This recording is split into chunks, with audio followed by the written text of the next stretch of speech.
Former Chinese Premier Zhu Rongji dies at 97. Former Chinese Premier Zhu Rongji, who led China's economic reforms and entry into the World Trade Organization, has died of illness at 97. Zhu passed away in Beijing at around 11 a.m. local time on Wednesday following an unsuccessful treatment for an illness, Chinese state media Xinhua news agency reported, without providing further details. Born in Changsha, the capital of China's central Hunan province, in 1928, Zhu lost both of his parents at an early age. In 1951, he graduated from the prestigious Tsinghua University with a degree in electrical engineering. He had a long political career, but his ascent to the top of the Chinese Communist Party's leadership was met with challenges. During a political campaign in 1958, he was branded a rightist and expelled from the CCP. He rejoined the CCP after the decade-long Cultural Revolution that ended in 1976. In 1983, he was appointed Vice Minister of a Chinese State Economic Commission. In 1987, he was appointed Mayor of Shanghai and Deputy Secretary of the city's Party Committee. 2 years later, he was promoted to Party Secretary while retaining his position as mayor. Zhu rose to become China's vice premier in 1991 and, the following year, was elevated to the Politburo Standing Committee, the CCP's highest decision-making body. In March 1998, at the age of 70, he took on the role of premier, overseeing the country's economic policy. WTO negotiations. Zhu played a pivotal role in the Chinese regime's accession to the WTO.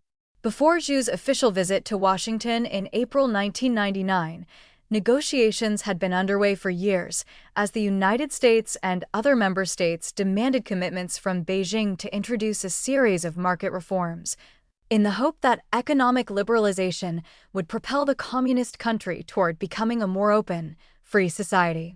Zhu and then U.S. President Bill Clinton hosted a joint press conference on April 8, 1999. During the presser, Zhu said that Chinese people enjoy unprecedented extensive democratic and political rights, and that China does not constitute a threat whatsoever to the United States. To secure China's entry, Zhu, China's number 2 official at the time, ultimately consented to most of the terms. Faced with questions within the Communist Party about the concessions, Zhu once said, "Rules are fixed, but people are flexible." China officially joined the WTO in 2001.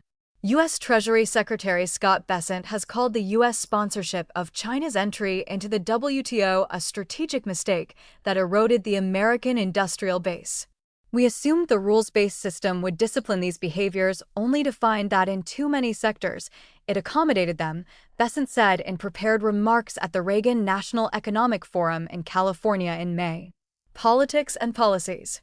Before Zhu's retirement in 2003, he spent most of his tenure as premier under Jiang Zemin, who was the communist regime's top leader from 1989 to 2002.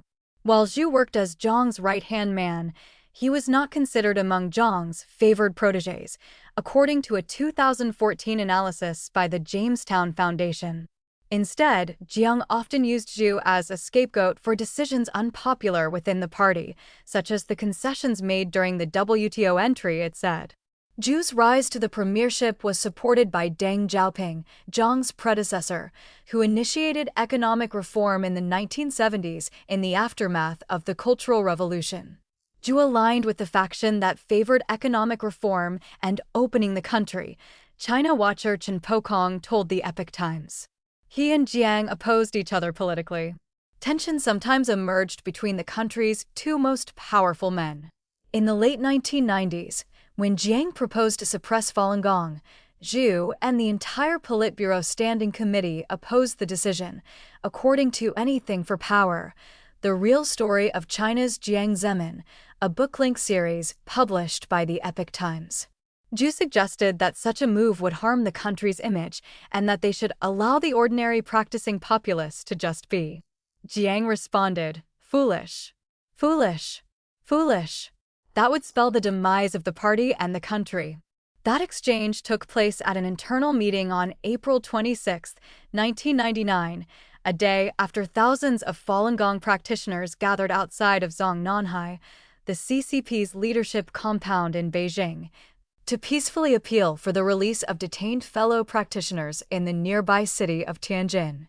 Falun Gong, also known as Falun Dafa, is a spiritual discipline based on the principles of truthfulness, compassion, and forbearance. Introduced to the Chinese public in 1992, it gained widespread popularity, attracting at least 70 million by the late 1990s. Zhu met with several Falun Gong practitioners at the State Council.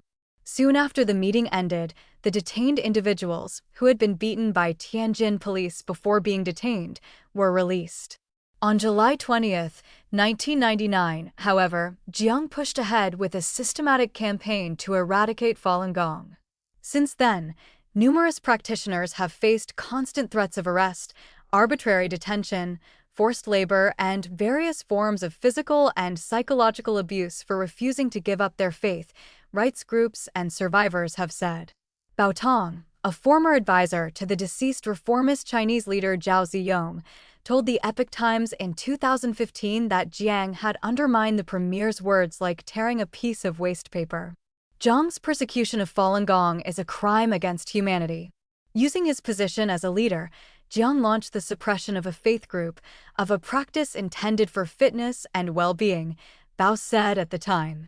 Luoya contributed to this report.